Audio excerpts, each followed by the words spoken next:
see at one side, I know that the people react really very positive and they're kind of thrilled to come into one of those installations. They see this, they have this, and what is interesting when you come here, first of all, obviously you're impressed by I think most of them are impressed by the aesthetics or how it looks. And now then they get in and immediately the body has to move when it's a playground. So maybe in this moment they forget about the artistic side of the project. They have this fun, childlike joy, like I always like to say.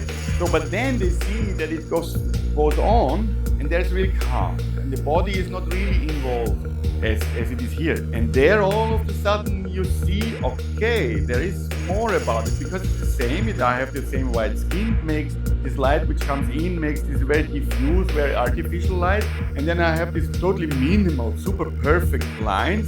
And then I see it's similar, but it's not so involving. I'm not so taken away by the playground situation, but I focus more on the visual side because this project, this string, is basically for me a kind of minimal art.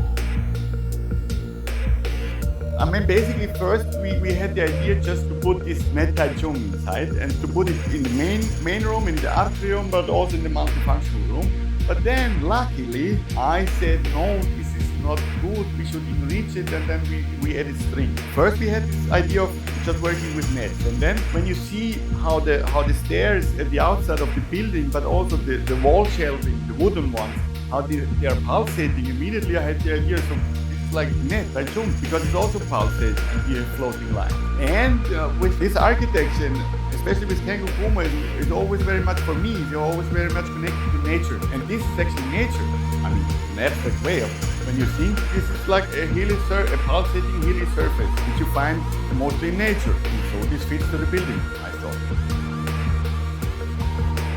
I'm impressed because you have to have some courage to see this and to say we make it. This is very often I see that some institutions are the older an institution is and the more it's working with historical pieces, the more clumsy they are and the less the risk. And the real good ones, they say, yes, we do this. And I believe it is, and we will be good, and we risk something, but we believe that it works. And these are the exhibitions which basically, in my point of view, are the better ones, when you risk something.